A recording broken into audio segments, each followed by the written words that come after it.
Hey, what's up, everybody? I am Sinister1. I'm here with my good friend Zallard1. He's the man. You know him from all his blindfolded escapades. I am known to do some blindfolded as well. We're going to talk about how we got to this point where we were fighting Mike Tyson blindfolded at AGDQ 2020. You just saw it. If you didn't, we're going to rewatch it with commentary, so you'll get another chance to see it. But first, you need to know the long journey there. So why don't we get started, Zallard? Yeah, let's do it. All right. So first of all, you need to know a little bit about the whole 2 players 1 controller thing, because that's how we weren't just blindfolded. We did 2 players 1 controller, and that was something that was done before. So maybe you could kind of elaborate on how that came to be. Yeah. So this was before my time, but AGDQ 2012, Mr. K and Hurblat were so good at Contra 3 that they decided, like, we're just gonna play it 2 players 1 controller without like almost any communication.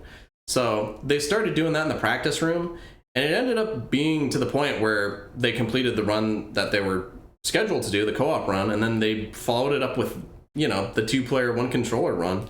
And it's one of my favorites personally. It's a really unique kind of challenge, exemplifies teamwork and, you know, all this. It's a really hard game, Contra 3, if you're not familiar, and they make it look like a joke in any way that they play it. So yeah, it's pretty epic. I was there at the marathon. I remember watching them in the practice room and being like, "What is this madness?" And like Mike Uyama's talking about how they have like the mind meld, like they have the same brain, and they know exactly what to do. And then before you know it, I mean, this was the old days of GDQ, so I was like, "Hey, we should just put this in the marathon."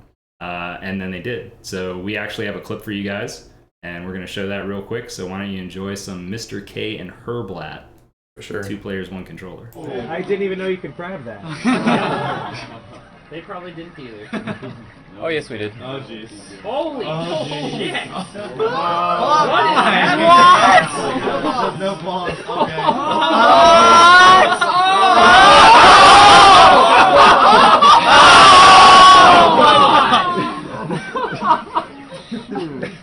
That was too good. That was so close. May as well go for 4 blue orb patterns. Stick with, I guess. Oh my god. That was the most disgusting thing. I'm really sad. It's like on the wall, actually. So that's just a small taste of what went on. I think somebody's probably going to link that run in the chat if anybody wants to go and watch it. We'll put a link in the description as well, so you guys will be able to check that out. But that was kind of the inspiration for anything 2 players 1 controller that you have seen since then in a GDQ. That was the original, and it was quite something to behold. So yeah, it's one of my favorite runs. Every now and again I go and watch it. Actually, Mike 89's thread reminded me of it. I'm like, I gotta rewatch it again. Gotta go check it out. Gotta go check it out. Gotta go check it out. So that kind of like was the beginning of things for us, because there is another connection to these gentlemen, these Contra playing gentlemen. You know, maybe you can talk a little bit about the event. Yes. So, Mr. K put together this small meetup called the Contra Conference, and the goal of it was effectively to get really good players together of Contra games or co-op games. It kind of expanded a little bit near the end, but they would basically get, you know, just the top players of Contra games and get them, you know, to do co-op runs. Like the goal was basically to get like finished, like record quality runs with, you know, co-op. And it's a really good kind of idea because you know, it provides like this interesting dynamic of like teamwork and trying to reroute everything so that you get, you know, this really polished run at the end. And, you know, there was like several runs like that, you know, of all the Contra games. And, you know, I started going in 2013, and then I went to the follow-up one in 2014. And Sinister1 actually went to this one. That was the first one I went to. He went. So I went, and then that gave us the opportunity, because we had, you know, it was 2014, so we had already done our blindfolded runs. We both, you know, knew we had good experience with Punch Out. By then, Zallard had learned more about the original Punch Out. Remember, he did Super Punch Out Blindfolded Yes. in 2014, and I had done Mike Tyson's at that time. So once again, we have a clip, guys. We're going to show you a little bit from, we did a 2-player, 1-controller run with our eyes open. Yes. Don't get mad. It's not cheating, okay? This was just something that we wanted to throw in there because it's it's meant to be a fun event too. But in the spirit of co-op, we're going to show you that a little bit. We're going to show you the fight against Super Macho Man. Yes. Enjoy.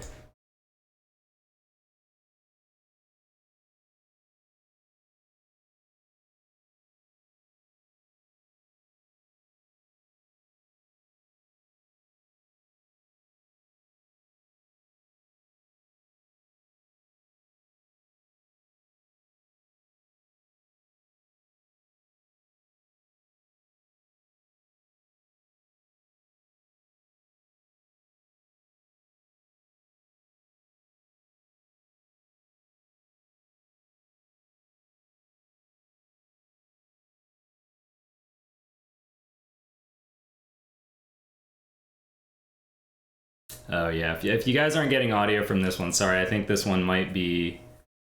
Actually, hold on a second.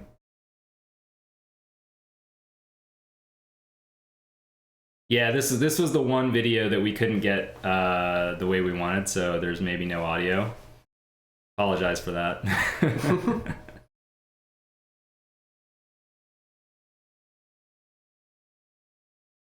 Well, I guess you get to see us just putting the beat down on Super Macho Man, but you'll have to take our word for it. What was going on, that they can't hear this now, but what was going on in that fight?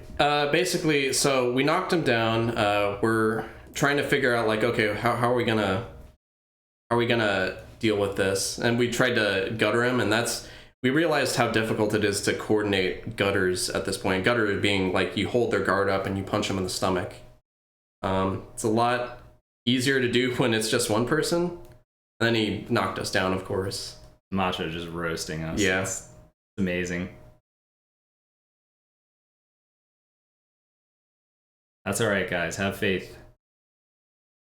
I mean, I honestly don't know what's going to happen right now, so I'm hoping that we're going to come out on top here, but it's not looking good. I'm pretty sure we've taken 2 knockdowns at this point. Yeah. And this round is about to expire. Oh, we might have got saved by the bell there. That was he was going mini spin. He was going mini spin. Yeah. So as you can notice, I was actually on the D-pad for this one, and Zallard was doing the punches. So it was reversed. It's interesting. It was reversed of what we had done before. But I think at that time I was the more experienced punch-out player. So it made more sense that I was on the D-pad and that Zallard was doing the punches. I guess it's really a lot on me to make sure I don't get punched anymore, because I've already gotten punched quite a bit here, as you guys can see. Yeah, if I remember correctly, there's like one knockdown in particular. I don't know if it happened already, but basically, I think we hit him with like a gut punch or something as a knockdown, and then I think I wanted to do something to the effect of like buffer a punch. I think you said something like... like, do you know what to do? And I'm like, yes. And then I buffer a face punch. And you're like, no. Not what to do. Oh, there's a gutter. There's another gutter. Oh, we're getting him. Yes, this is it. This is it right here. This is it, guys. Zallard did not know what to do. Well, there was a time when that was the case. Not anymore. Check this out. And you're like, no. Wait, yes, no. Oh man, it all worked out apparently. Yeah. Oh man, we just needed to get warmed up. We are really putting it to Macho now. Yeah. I think he might be going down for the count here. Oh yeah. Yeah. Oh yeah. You're done, Macho. You're done. All right. Well, that was our first foray into trying this 2 players 1 controller thing, and we had no idea of playing it blindfolded. I mean, we might have brought it up as like a joke or something. Yeah. We'd already done blindfolded, but we probably were like, oh, we could never do that. And then we did go on to beat Mike Tyson, so we did beat the game, which was cool. That was so that was nice. That felt like a good accomplishment. And then from there, the next step forward was 2016. Yes. So as you guys probably remember, we actually raced each other. Yeah. So we raced Blindfolded in 2016, and we both had some struggles, but ultimately the ending was good, and we are going to show you just a little bit of that ending real quick here.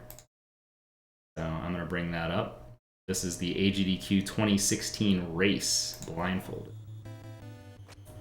So watch Zallard on the right side here. Zallard has a very good chance to You can notice we're both on Tyson. Zallard's a little bit further in the fight. This is all very scripted at this point. Yep, He's taking care of business. Pattern at minute 30, and with that, there's a lot of damage you can This put is down on almost it. Tyson. It's almost That was a situation where I knew And Zallard's done Zallard it. is our I knew that winner. the blinking pattern happened because I threw 2 gut punches, like our standard buffer, and then the second one was a star, which never happens unless he throws out the minute 30. Yes. So Zallard completed the game first. We were both just wanting at least one of us to complete the game. That was kind of like the goal. And then, you know, so Zallard he's already done that. He's won the race. I get into a really tricky spot. I actually have to do a frame perfect punch right here. Watch Zallard's face. His reaction is so great. It's coming. I'm sorry. Actually, it's after I get knocked down. Could still round. I'm gonna have to get another. Yeah, it's coming up in a little bit. But nobody really knew the gravity of the situation except Zallard. So he was the only one that I think kind of appreciated it. Yeah. And his reaction is amazing. Yeah, it's really good because like in that moment I was thinking like, you know, he can't do enough damage. We don't want to see round 3. Like he wants to beat him in round 2. Like there's just not enough unless he has to know first that he has to go for the frame perfect punch, and he has to land it and, you know, follow up with the star. Here we go. Look at Pog Champ Zallard right here. Got the star. Put him down. There we go. Give it up! Yeah! I love that reaction. It's a good one. Yeah, so that was 2016.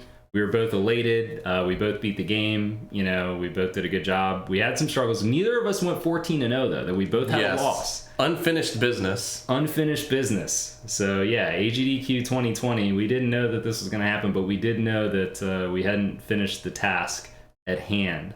I had struggled mightily on Dawn 2. Zallard had struggled on Bull 2. This will come up again later. Yes. So the other thing that happened in 2016 was in the practice room.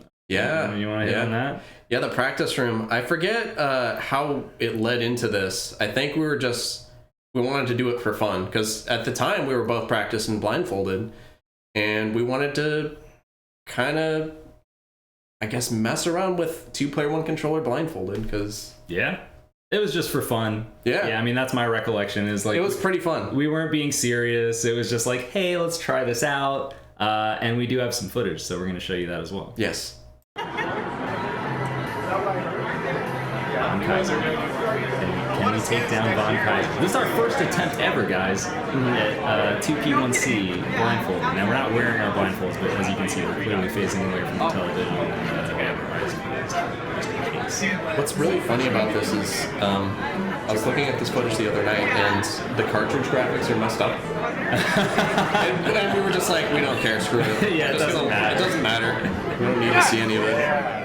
Oh man, you got hyped there. I did. Kaiser went down, dude. Get him, Kaiser. Oh, this is good stuff. It is. Kaiser down again. You can't handle this. Yeah. So this was taken by just somebody that was watching randomly. Yes. And thank goodness it was, because it's pretty cool to actually have something. We had a picture that Stars of the Line had shared, but once we found the video footage, we're like, that. There you go, Kaiser is down. That's the end of that. Someone's asking us how far we're gonna get. We're gonna find out. Okay, so I can do it. Do you know the government? So what did we say? We said, I don't know. We're gonna find out. We're about to find out right now. We're about to find out right now. And what we did find out is that Soda Popinski whooped our butts. Yes. That's what we found out. Mm-hmm. But it was a valiant effort. I mean, we got all the way to Soda. First try, no coordination, no strats. Yeah. We just winged it, and we made it all the way to Soda. But Soda disposed of us handily. It was not close. It was not like, oh man, let's rematch him. I think we might have even rematched him. We rematched him and we lost again, and I think we gave up at that point. Okay, we realized we were done. We were like, okay, we've tried, we have failed. Let's move on. Yeah, it was just like too hard to sync it up. Like we needed some kind of battle plan for that one in particular to progress it all. Right. So yeah, we didn't have a way to do it, and at that time, Zallard and I lived across the country from each other, so there was no chance of us actually like practicing or making this like, oh, this is something that we can do. So it kind of just got shelved after that. It was like forgotten about. This was never a thing that was going to happen. It was like, oh, that was a fun little thing, but that was the end of it. So from there, I think both of us had set a PB in Blindfolded like after the event.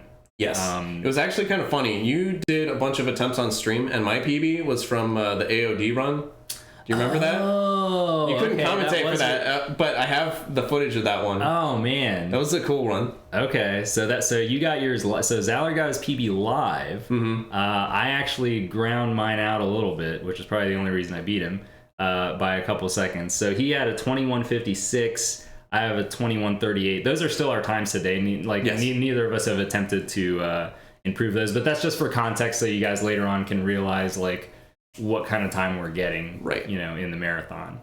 But yeah, sub 22 minutes for both of us, and then from there, I kind of went away. So we're gonna talk about Zallard for a little while here. After 2016, Zallard, why don't you kind of run through your Blindfolded saga, just kind of briefly touch on the main points. Sure. And we'll go from there. So just to kind of recap on what I had done at that point, I did my debut AGDQ was 2014, Super Punch-Out Blindfolded. I got, 16-1. I lost a 1 fight, Narcissus Prince.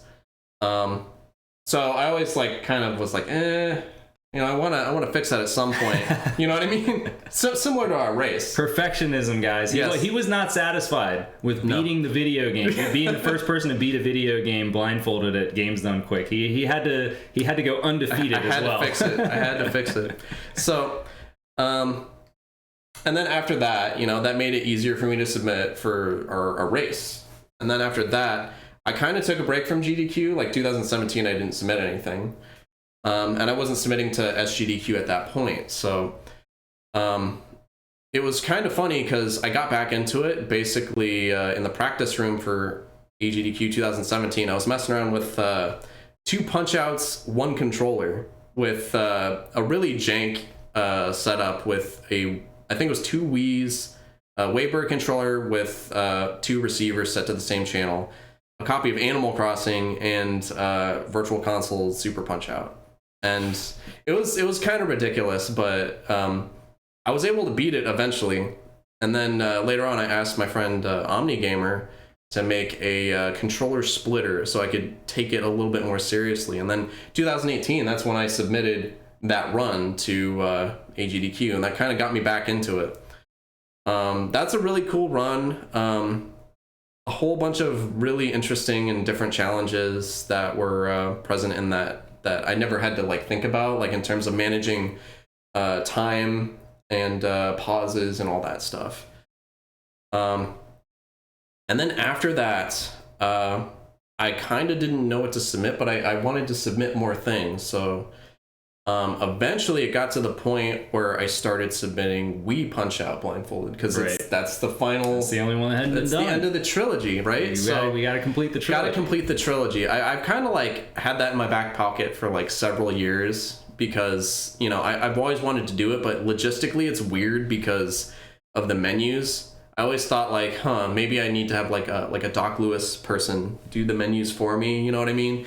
And it kind of just didn't ever feel right. And then when I was writing the submission for AGDQ 2019, I started messing with the menus, and I was like, this is technically possible. If I just kind of feel it out, if I have a rough idea of where the menus are in my head and, relative positions of, whenever I hover over a button or something, it kind of works out. I have to be very careful, but it can work. And, that doesn't even touch on the difficulty of the fights. There's so many fights where you have, really precise, inputs. Like, for example, title defense bull, which is a pivotal fight in that run, has mandatory frame perfect hits if you want to beat him, like in round 1, let's say. At least with the way that things worked out. But that was a pretty important run, at least for me, because it was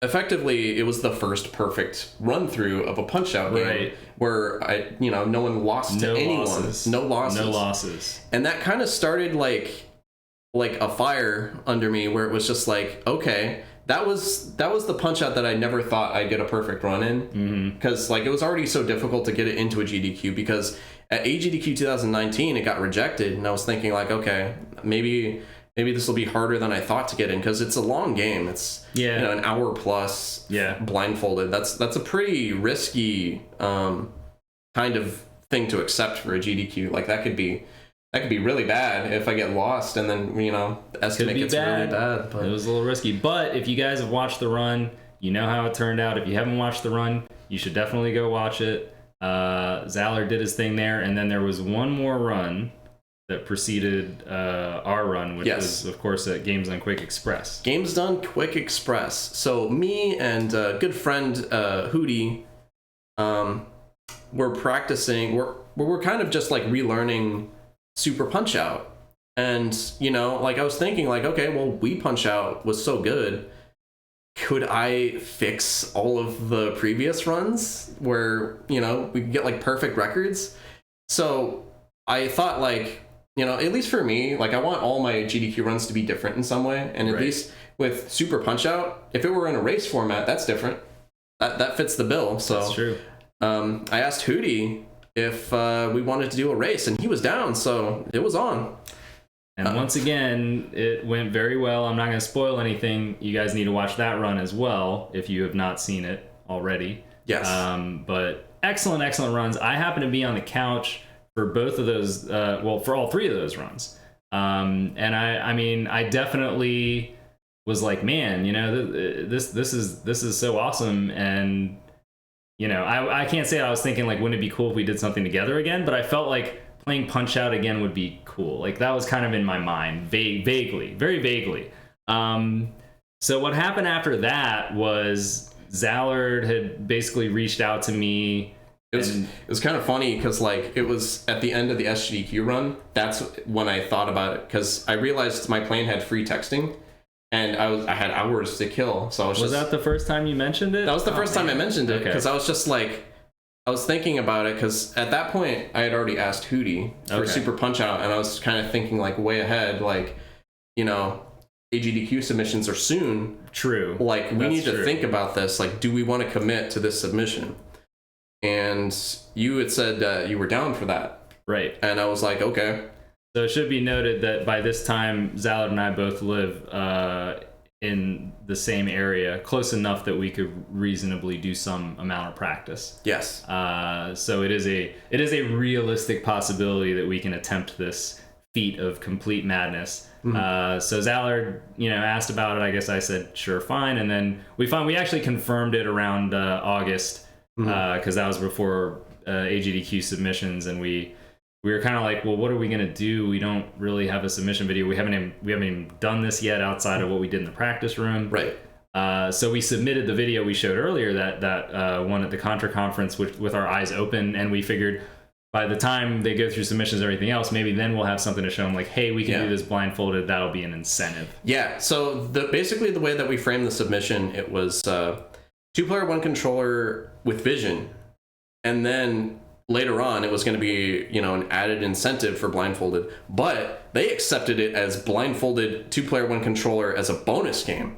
Mm-hmm. So that kind of changed everything. It was like, okay, we need to make sure that this works. Now it's serious. Mm-hmm. Yeah, nobody's gonna pay to just see that without the blindfolds. Yep. So Zallard and I, we knew we had to practice. The first time we practiced was actually in mid-October. Yes. We probably maybe could have started a little earlier, but we didn't. Yeah. We started when we started. And the very first time we met up, all we really did we were kind of doing a refresher course. I mean, keep in mind, neither of us has played blindfolded Punch Out at this point since very early in 2015. So we kind of just have to get our heads wrapped around again, like, wait, what are we supposed to do in this fight? Because there's a ton of memorization. Yes. So that's pretty much all we did in the first session, right? Like, yeah, it was kind of that. I don't think we even blindfolded for like any fights. I think we were just like 2-player, 1 controller, and then just kind of being like, okay, this was the strat, right? Like, this is how we approached this fight. So we had a doc, we updated it, we made notes, you know, we did a bunch of fights, we got through however many we could, and then we're like, all right, we'll meet up again, we'll you know, start working on the next group of fighters. So the next time we met up was in November, middle of November. It was like a month later. Yeah. That was the first time we probably did some attempts of blindfolded fights. And we also started messing with some of the later fights, one of which was Macho. He was just a wrecking ball. We had severely underestimated how difficult Macho was. Yeah. I mean, you saw us struggling with that run that we were just kind of messing around with. If you take out vision, then it's totally different because because like it's a problem. It's a big problem because, you know, we were able to do gutter punches when both of us were able to look at the screen and kind of be like, okay, Macho's going to lift his guard here. It's going to lift, you know. But when you don't know when the other person's going to lift their guard and where they are exactly, it's like impossible. It's pretty rough. So we kind of, at that point, we kind of like, well, I mean, you know, would it still be a good run if we got to Macho and lost and then just finished the run with eyes open? We're kind of like, maybe. I mean, we got to try to still beat him, but ultimately we were like, you know, look, if we get that deep into the game, 2-player, 1 controller, that's still pretty good. Yeah. But we had a serious concern about Macho. So then we didn't meet again for another month. It was December. Yeah. So the thing was, like, I had gone to visit my brother for a bit.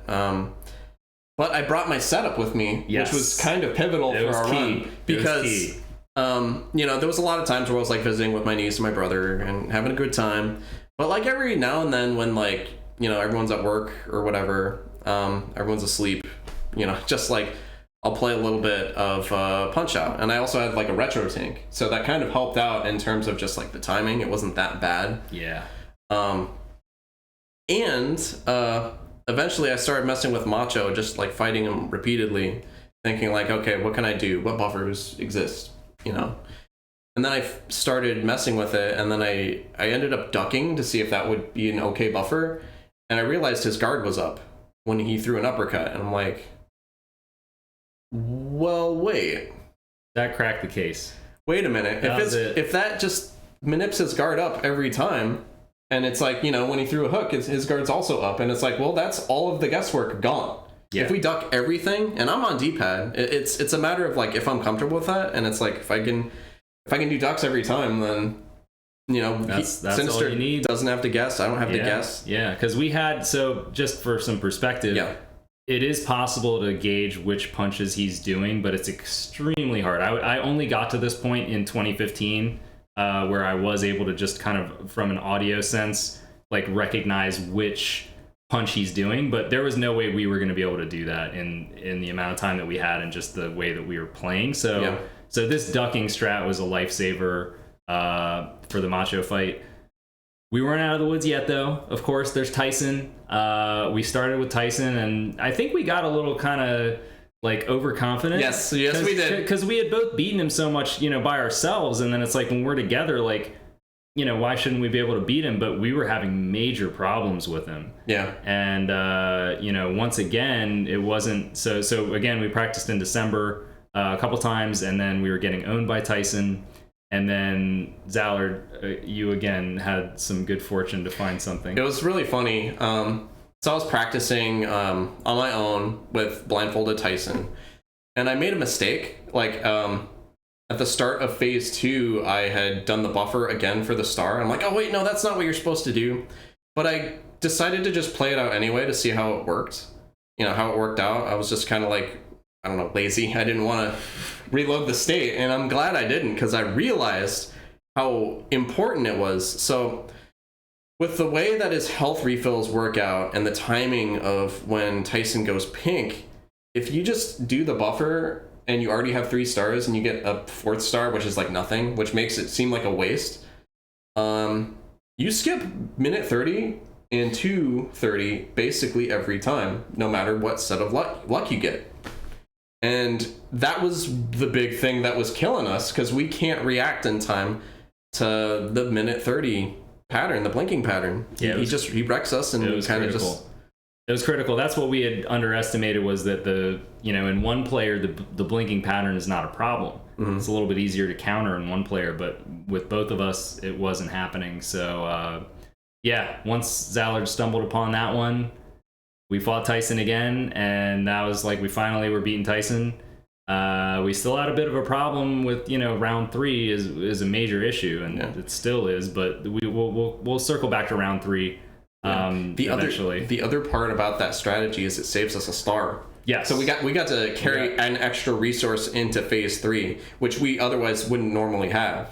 True. And that gave us the damage to where every time he went pink in phase 3, we beat him. The damage worked out perfect. Yeah. So then it became more of an execution thing, which, it's easy to look at this game and be like, oh, if we just do everything perfectly, then it's fine.